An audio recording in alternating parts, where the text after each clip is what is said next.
Radiant कलीसिया के सभी परिवारों को और सभी ऑनलाइन वर्शिपर्स को प्रभु यीशु मसीह के नाम से जय मसीह। आज की इस ऑनलाइन वर्शिप सर्विस में आपका स्वागत है। वचन भजन संग्रह उसका अध्याय 100 में इस प्रकार से लिखा है, हे सारी पृथ्वी के लोगों, यहोवा का जय जयकार करो, आनंद से यहोवा की आराधना करो, जय जयकार करते हुए उसके सन्मुख आओ। जान लो कि यहोवा ही परमेश्वर है, उसी ने हमको बनाया है और उसी के हैं, हम उसकी प्रजा और उसकी चारागाह की भेड़ें हैं। आइए हम ऐसे जीवित परमेश्वर के सम्मुख, जिसने हमें बनाया और जिसके हम हैं, ऐसे जीवित परमेश्वर के सम्मुख हम आत्मा और सच्चाई से यीशु मसीह के द्वारा आ सकें और परमेश्वर की आराधना कर सकें। आइए हम प्रार्थना के द्वारा आज की इस वर्शिप सर्विस को आरंभ करेंगे। पवित्र पवित्र पवित्र सेनाओं के यहोवा, हमारे मुक्ति की चट्टान प्रभु यीशु मसीह के नाम से हम आपके सम्मुख आने का अधिकार प्राप्त किए हैं और पिता, आपने अपने प्रेम के प्रभु द्वारा हमें प्रेम की रस्सियों से खींचा है। आज हम जीवित हैं और आपके नाम को ले सकते हैं, तो ये केवल आपके प्रेम के द्वारा ही संभव हुआ है। आज की इस ऑनलाइन वर्शिप में आपने हम सबको एकत्रित होने के लिए जो अनुग्रह दिया, उसके लिए आपको धन्यवाद देते हैं। पिता, प्रार्थना करते हैं कि आपके आराधक प्रभु जी आपकी आराधना आत्मा और सच्चाई में होकर कर सकें। हमें हर प्रकार की डिस्ट्रैक्शन से बचा कर रखें, ताकि हम आपकी एक एकाग्रचित मन के साथ, एक कंसंट्रेटेड हृदय के साथ आपकी और अपने दिलों को लगा सकें और आपके वचनों को हमारे दिल ग्रहण कर सकें। जो वचन का बीज बोया जाता है वो 60 गुना, 100 गुना और 1000 गुना फलने पाए। सब बातों को आपके हाथों में रखते हुए, आज की इस आराधना सर्विस को आपके हाथों में रखते हुए, उस प्रार्थना को प्रभु यीशु मसीह के नाम से मांगते हैं। आमीन आमीन।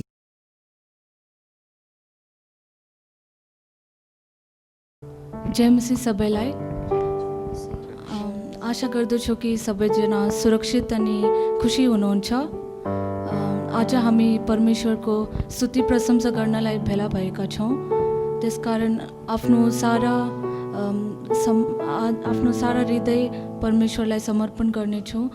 यो गाना नेपाली भाषामा भने वचनलाई गाएर परमेश्वरलाई स्तुति प्रशंसा गर्नेछौँ।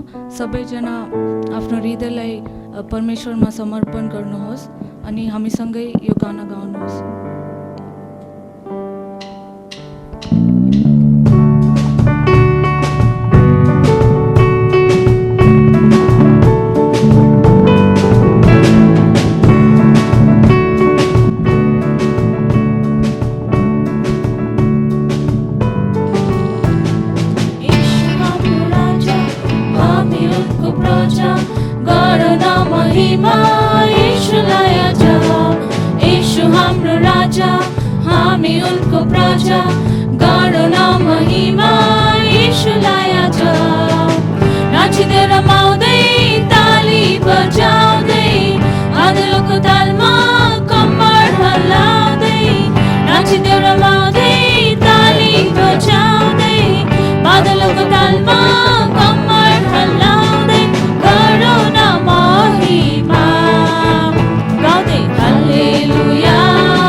राजा, हामी उनको आजा करो ना महिमा ईशुलाई आजा नाचिँदै रमाउँदै ताली बजाउँदै बादलको तालमा कम्मर हल्लाउँदै नाचिँदै रमाउँदै ताली बजाउँदै बादलको तालमा कम्मर हल्लाउँदै गरौँ न महिमा हालेलुया हालेलुया यीशु राजालाई हालेलुया गाउँदै हालेलुया हालेलुया यीशु राजालाई हालेलुया हालेलुया हालेलुया यीशु राजालाई हालेलुया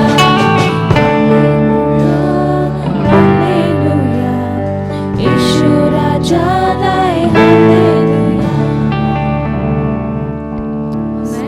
परमेश्वरलाई महिमा भएको पहिलो इतिहास 16 को 34 मा यसो भनिन्छ परम प्रभुलाई धन्यवाद देऊ किनभने उहाँ भला हुनुहुन्छ उहाँको प्रेम सदा सर्वदा रहिरहन्छ आमेन परमेश्वर हामीलाई धेरै माया गर्नुहुन्छ त्यसकारण हामी आफ्ना सारा कष्ट सारा दुःख परमेश्वरमा समर्पण गर्नेछौँ अनि भन्नेछौँ कि परमेश्वर तपाईँ मात्र हाम्रोसँग हुनुहुन्छ अनि तपाईँ नै जीवित हुनुहुन्छ भनेर आफ्नो सारा जीवनलाई परमेश्वरमा समर्पण गर्नेछौँ सँग तेरे भन्ने दोस्रो भजनलाई गाएर परमेश्वरलाई स्तुति प्रशंसा चढाउनेछौँ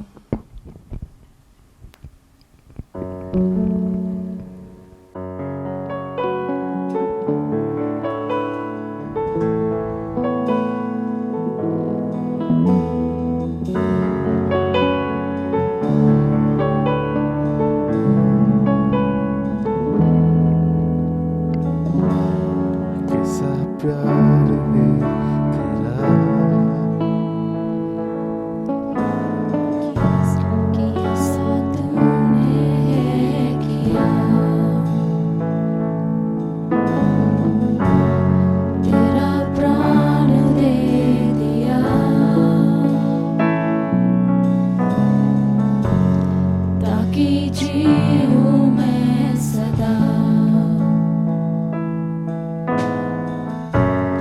कैसा प्यार है तेरा कैसा तूने किया तेरा प्राण दे दिया ताकि जीऊं मैं सदा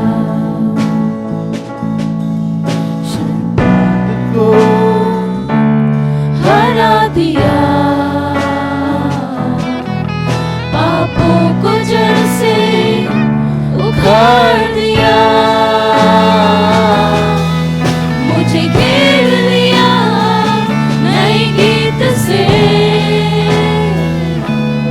अब मैं जी उठा नई शक्ति से पीछे नहीं मुड़ूंगा हार नहीं मानूंगा बढ़ता रहूंगा संग तेरे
जब मेरा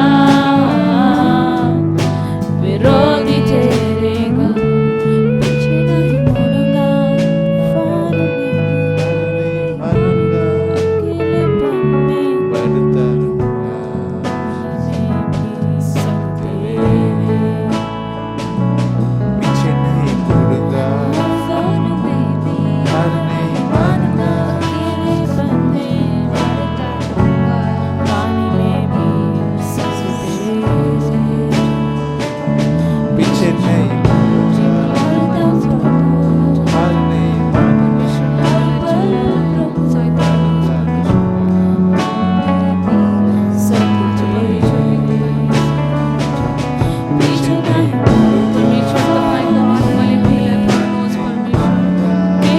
हामी तपाईँ उपस्थितिलाई देख्न पाऊँ, तपाईँको उपस्थितिलाई महसुस गर्न पाऊँ। पीछे नहीं मुड़ूंगा, हार नहीं मानूंगा,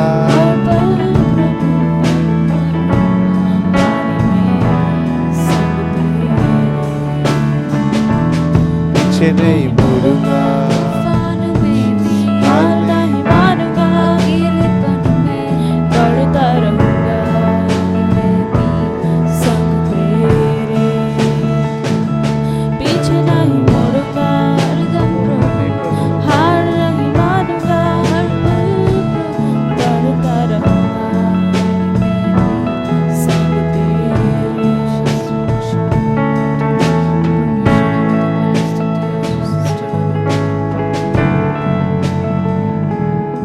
परमेश्वर तपाईँ हाम्रो पुकार सुन्नुहुनेछ। हामीलाई थाहा छ परमेश्वर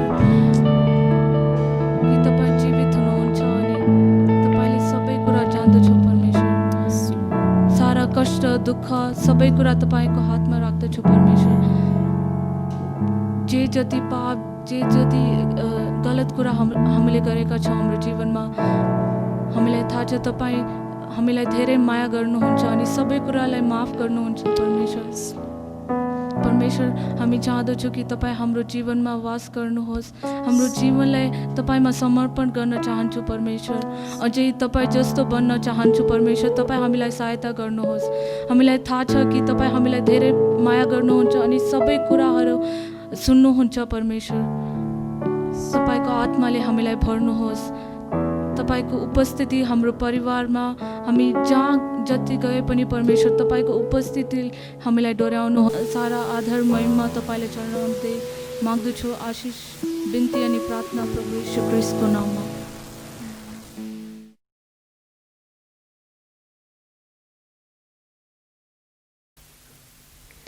जय मसीह सबैलाई। आजको मुख्य बुँदा चाहिँ न्यायकर्ताको 6:13-21 लिएको छ। म पढिदिनेछु। गिदोनले तिनीलाई भने, हजुर सुन्नुहोस्, परमप्रभु साँच्चै नै हामीसँग हुनुहुन्छ भन्थे। सबै किन हामीलाई भनेको? उहाँका ती सबै आश्चर्य कामहरू के भए जो हामीले आफ्ना पिता पुर्खाहरूबाट सुनेका छौँ, जसले भन्थे कि परमप्रभुले हामीलाई मित्र देशबाट निकालेर ल्याइदिनु भएको होइन नि। तर अब त परमप्रभु हामीलाई त्याग्नु भएको छ र हामीलाई मेघानीहरूका हातमा सुम्पिदिनु भएको छ। तब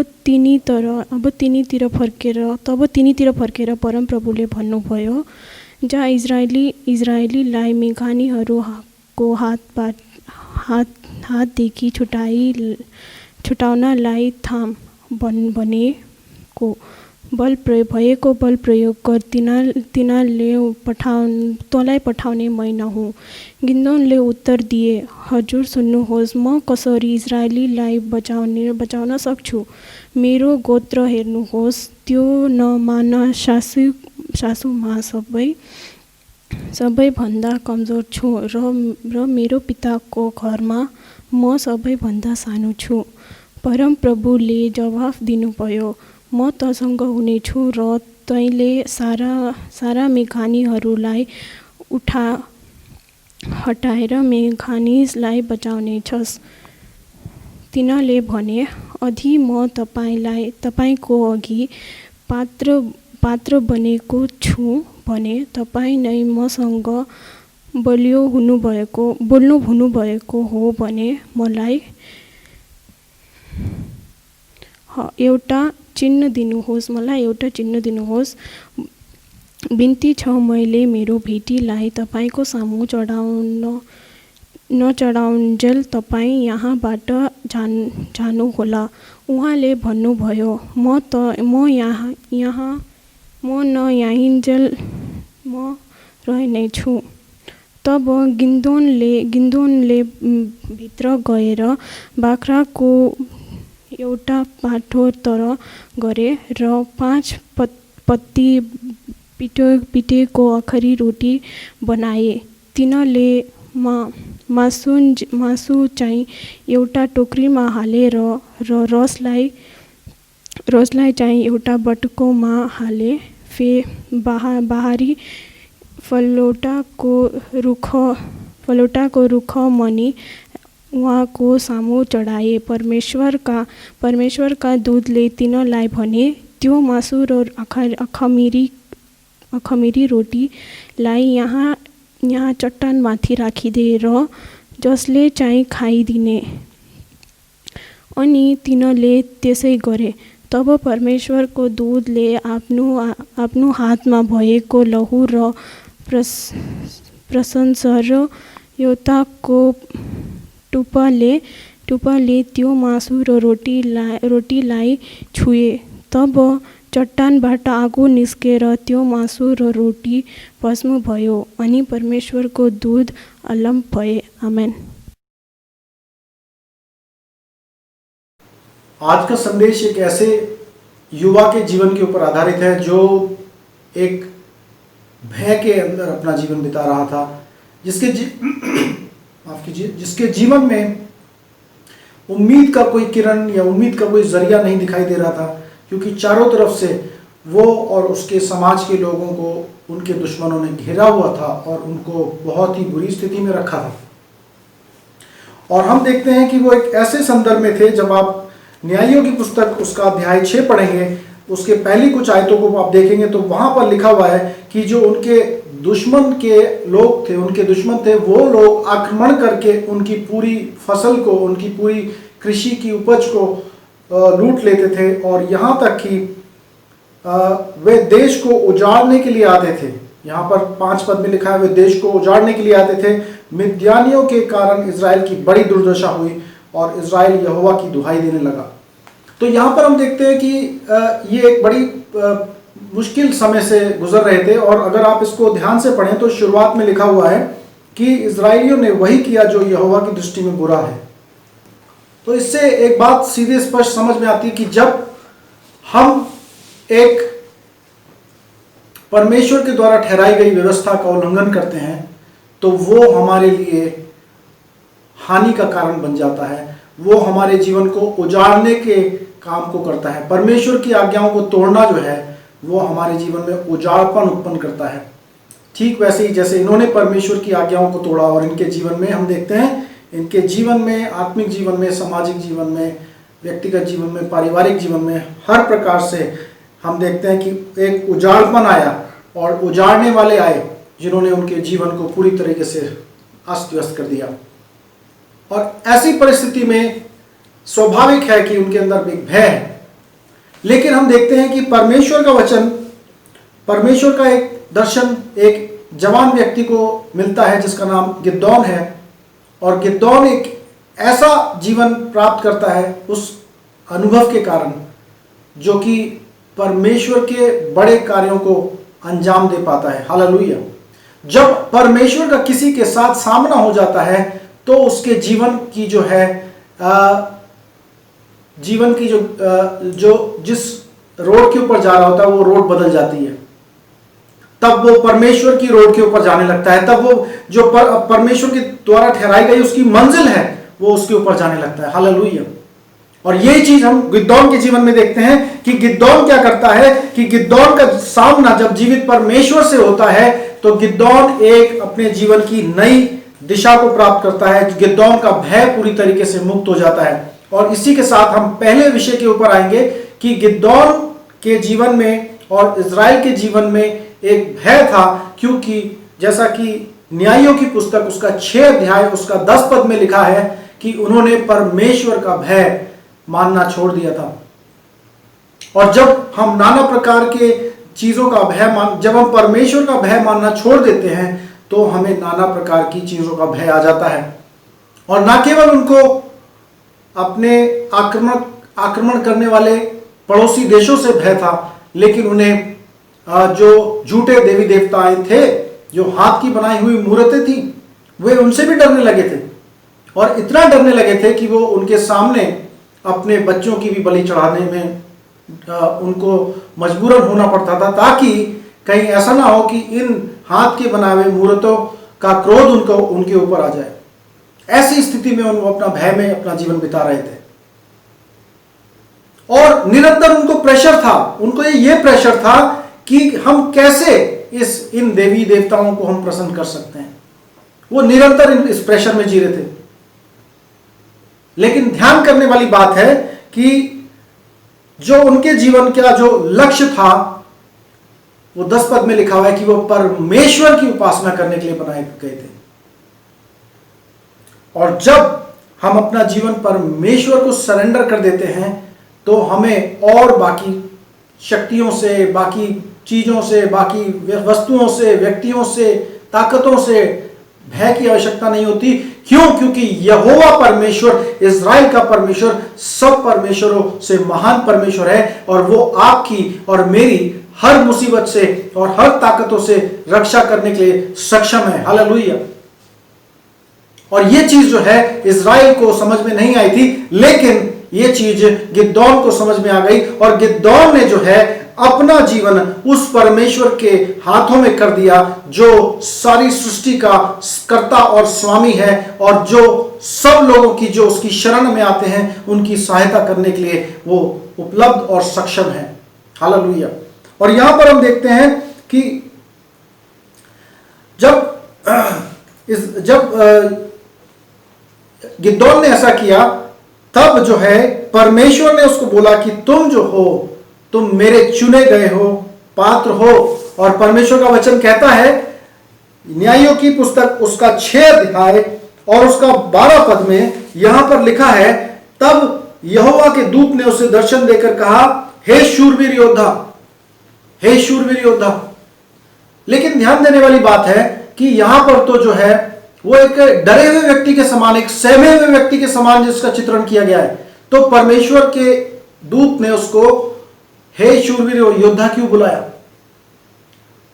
इसका यह अर्थ है कि परमेश्वर जैसा हम दूसरे इंसान को देखते हैं, परमेश्वर की देखने की दृष्टि फर्क होती है। परमेश्वर यह नहीं देखते कि वो व्यक्ति क्या है, उसने क्या किया है और वो क्या करने की क्षमता रखता है, परंतु परमेश्वर ये देखते हैं कि ये व्यक्ति मेरे हाथों में यदि अपना जीवन सौंपे तो मेरे हाथों में आकर के ये क्या कुछ कर सकता है। हालेलुया। क्योंकि परमेश्वर हमारी योग्यता को देखकर हमें नहीं पसंद करते, लेकिन अपनी योग्यता के ऊपर, अपने प्रेम के ऊपर आधारित रहकर हमें हमारी ओर देखते हैं और हमसे प्रसन्न होते हैं। और यही बात है कि हमें, जब हम परमेश्वर यहोवा के चरणों में आते हैं तो हमें प्रेशर के अंदर नहीं जीना है कि परमेश्वर को खुश कैसे करेंगे, क्योंकि परमेश्वर हमारे कामों से खुश नहीं होते। परमेश्वर अपने इकलौते पुत्र के द्वारा क्रूस के ऊपर सिद्ध बलिदान बनकर अपने प्राणों का बलिदान देने के द्वारा उसके बलिदान से खुश होते हैं, और उनके लहू की जो छाप हमारे ऊपर लगाई गई है उसके द्वारा हमसे खुश होते हैं। इसलिए आज जो है हमें एक भय के अंदर, एक प्रेशर के अंदर नहीं जीना है कि क्या हम परमेश्वर को खुश कर पाएंगे, लेकिन परमेश्वर कहता है कि तुम मेरी शरण में आ जाओ। तुम इस बात की चिंता मत करो कि तुम कितने अच्छे हो और कितने अच्छे नहीं हो, तुम मेरी शरण में आ जाओ, क्योंकि मेरे बेटे ने तुम्हारे लिए 2020 वर्ष पूर्व अपने जीवन का सिद्ध बलिदान बनकर अपने जीवन को दे दिया, क्रूस में अपनी जान दे दी, कुर्बान की, ताकि तुम जो है एक नया जीवन प्राप्त करो, ताकि तुम एक नई दिशा प्राप्त कर सको। और मैं तुम्हारे को जब देखता हूं तो मैं तुम्हारे अंदर देखता हूं अपने उस बेटे के लहू की छाप को, और वो लहू की छाप जो है मेरे सारे क्रोध को दूर करके मेरे हृदय में तुम्हारे लिए एक गहरा प्रेम उत्पन्न करती है। और इसीलिए जो है यीशु के द्वारा अब हमने एक नई पहचान को पाया है जो हमारे सांसारिक और सामाजिक पहचान से परे है। हालेलुया। और वचन कह देता है यूहन्ना 1:12 में कि परमेश्वर जितनों ने उसे ग्रहण किया अर्थात प्रभु यीशु मसीह को, उसने उन्हें अर्थात जिन्होंने प्रभु यीशु मसीह को ग्रहण किया है उन्हें परमेश्वर की संतान होने का अधिकार दिया है। आज जो है हमारी पहचान ये नहीं कि हम एक असफल व्यक्ति हैं, या हम जो है एक सफल व्यक्ति हैं, या हम छोटी जात के हैं, या हम एक ऊंची जात के हैं, या हम बहुत धनी हैं, या हम बहुत निर्धन हैं। हमारी पहचान जो मूलभूत पहचान है, जो सदा के लिए है, वो ये पहचान है कि हम जीवित परमेश्वर की संतानें हैं। हालेलुया। और यदि हम परमेश्वर की संतान हैं तो हमें परमेश्वर का अनुग्रह निरंतर प्राप्त होता है। और यहां पर जो है वो कहते हैं कि ना केवल तुमने एक नई पहचान को पाया है, लेकिन जब आप न्यायों 6:34 पढ़ेंगे तो वहां लिखा हुआ है कि परमेश्वर का आत्मा उसके ऊपर उतरा और उसके द्वारा उसने उस कार्य के लिए जिसके लिए उसको चुना गया था, उस कार्य को करने के लिए उसने नई सामर्थ को पाया।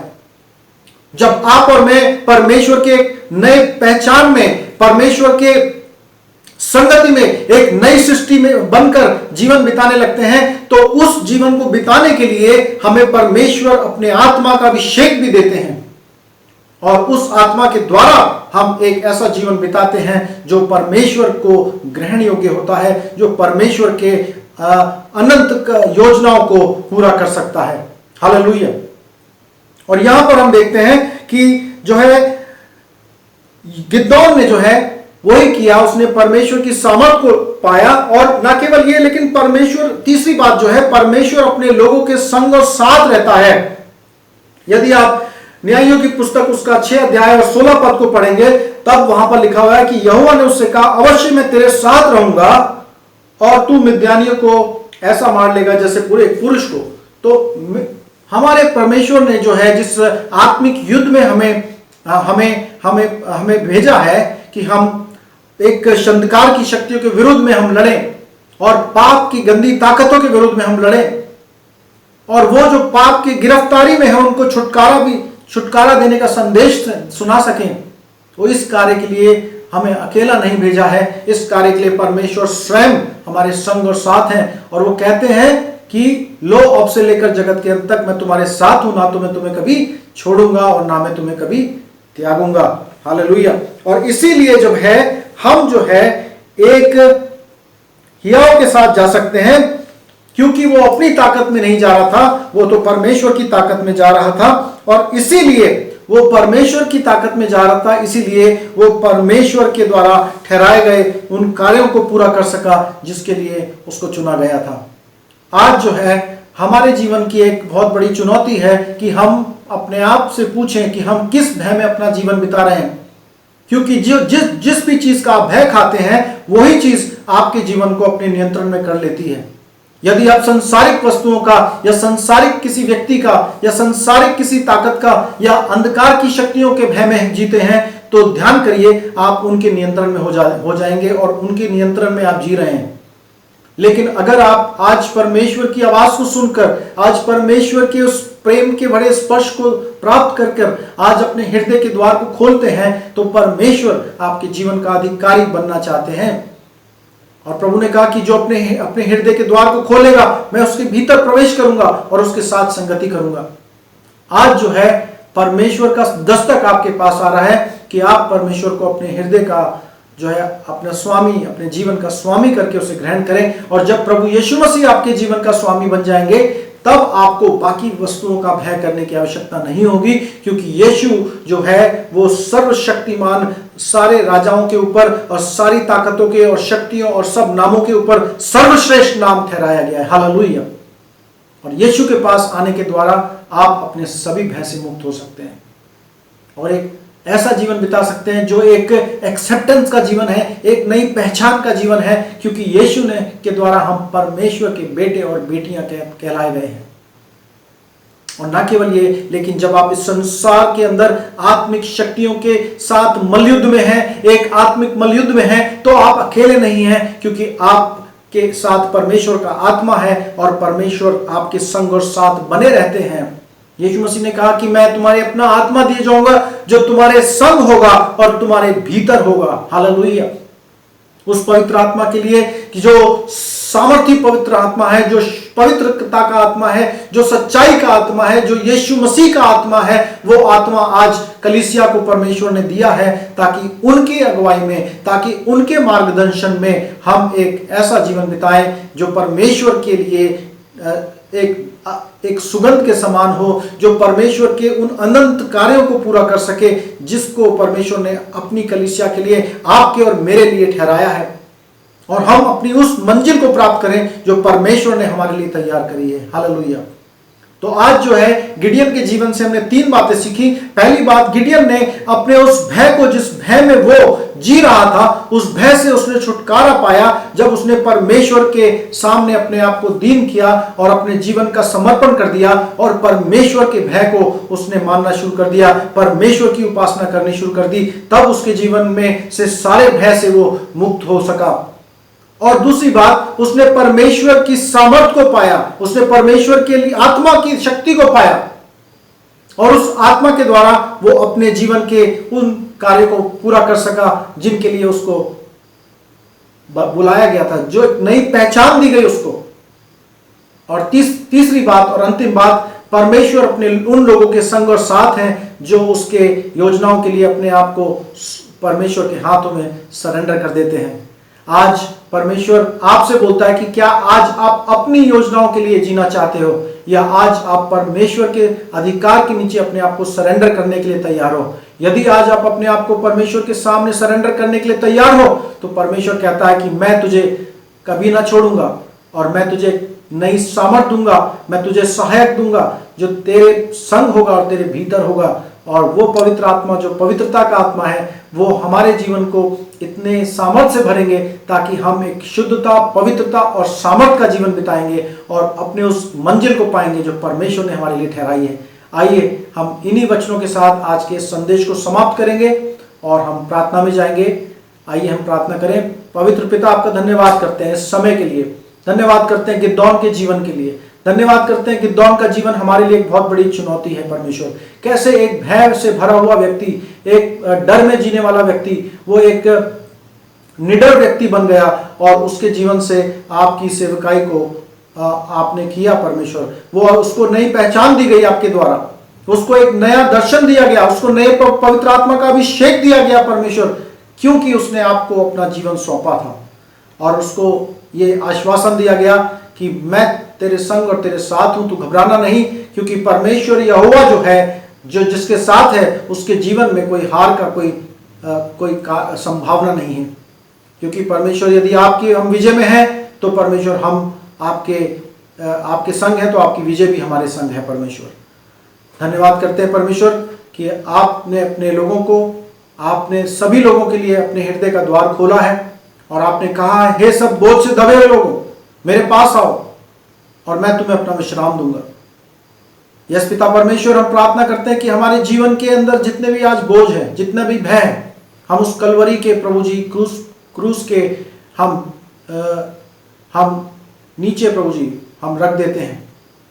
और प्रभु जी, आपके उस आनंद को और आपकी उस पवित्र आत्मा की सामर्थ को, आपकी उस पहचान को और आपकी उस निर्भीकता को, आपके उस करेज को, हम ब्रेवनेस को परमेश्वर अपने जीवन में लेते हैं। परमेश्वर, आप प्रभु जी हमारे जीवन की लड़ाइयों को आप अपने हाथों में लीजिए और हमारे जीवनों को अपने हाथों में लेकर अपनी महिमा के कार्यों को पूरा कराइए। परमेश्वर, गिदोन के समान प्रभु जी हमारा जीवन आपकी महिमा का कारण बन सके। रेडियंट कलीसिया के सभी परिवारों को और सभी मसीह विश्वासियों को जो सर्व विश्वव्यापी कलीसिया का भाग है, हम सबको आपके सर्वशक्तिशाली हाथों में रखते हुए इस प्रार्थना को प्रभु यीशु मसीह के नाम से मांगते हैं। आमीन, आमीन। और अब हमारे पिता परमेश्वर का प्रेम और प्रभु यीशु मसीह का अनुग्रह और पवित्र आत्मा की अद्भुत और शक्ति देने वाली और ना टूटने वाली उपस्थिति हम में से हर एक के साथ अब से लेकर युगानुग होती रहे। आमीन, आमीन। आप सबको प्रभु आशीष दे, प्रभु के सामर्थ में, प्रभु की नई पहचान में और प्रभु की संगति में आगे बढ़ते जाएं, उस मंजिल को पाइए जो परमेश्वर ने आपके लिए पृथ्वी की नींव डाले जाने पहले से तैयार की है। प्रभु आप सबको आशीष दे। शालोम।